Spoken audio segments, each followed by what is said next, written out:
Ayaw, lima.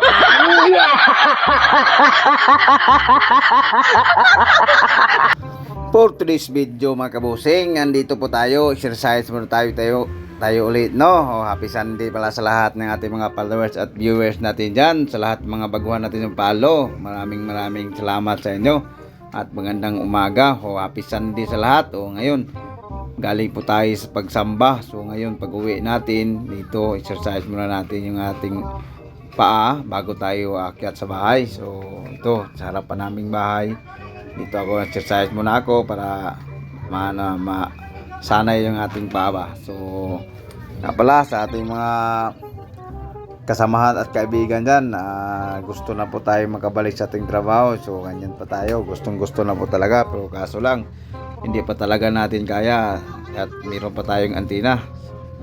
Kung papayagan lang sana, pwede ko tayo mag-duty, kaso lang nakaano pa tayo sa sickness natin. Sa totoo lang, hindi pa namin natanggap ang aming sickness. Napakahirap po. Magdadalawang buwan na, hindi pa namin na tanggap. So iwan namin itong huli natin na namin. Kasi kaso, sana ma-okay na yung lahat yun para tanggap na natin yung sickness natin. Tapos makabayad naman tayo sa ating mga utang kunti at makabili tayo ng kunti nating gamot. Ito. So yun na, sana maging okay na po lahat. At salamat din sa aming agency na daling maka-online. Ma'am Chris, thank you so much Ma'am Chris. Kahit pangatlong pangatlong online ito. Maraming salamat sa inyo. Yung dalawang nating online na-rejected po sa SS. So balik po tayo sa ating sitwasyon ngayon. So dito ako nag-exercise po tayo mga kabusing. So sa mga natin dyan, huwag kayong mawalan ng pag-asa nyo. Tuloy lang ang ating ligaya. So baka nagulat kayo kung ba't naputol yung pants ko. Pinutol ko talaga yan kasi hindi ko masuot ang pants ko. So pinutol ko na lang yan. So makabili pa naman tayo makabalik tayo trabaho, makabili pa tayo ng bago niyan. So dalawa nga pala yung natin, pants natin. So medyo ito malaki-laki. Ito yan yung pinutol natin. So yan po. Yan nakikita nyo sa akin. Kalahati na yung isang paa.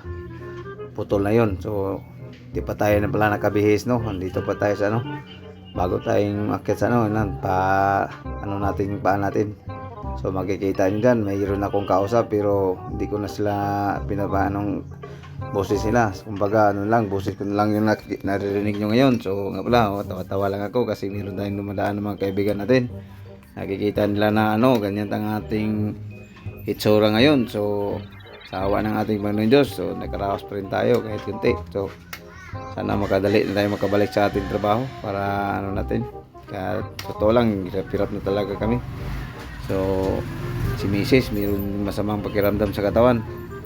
Sama yung karamdam niya ngayon. So dalawa na kami.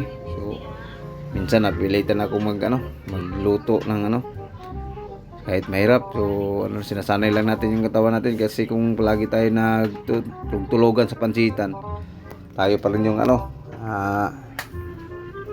kawawa. So habang kaya pa natin, so gawin natin para darating araw makadali lang tayo recover nito. So maraming salamat sa ating mga followers. So baka gusto niyo magtanong, ako po ay isang kapatid po na taga-local po ng Manapa, distrito po ng ating Agusan del Norte.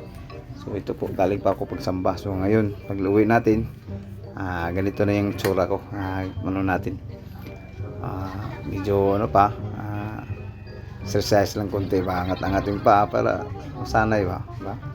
Kasi kung di natin sabi kasi yung doktor, iapak na talaga yan. So inaapak ko na talaga yan, full story na yan. Pero kaso lang hindi pa tayo hindi pa natin malakad-lakad ng malayo-layo. Medyo dyan yung antina diba? Medyo sabal pa. So lang, nalangin lang tayo sa ating Panginoong Diyos. So dyan pala, bakit inangat ko yung isang paa ko, kasi nakita ko na yung bata na makulit, si Jimin. Yan, shout out sa Jimin namin na maldito, natakot sa police. So yan, tingnan nyo ba't ang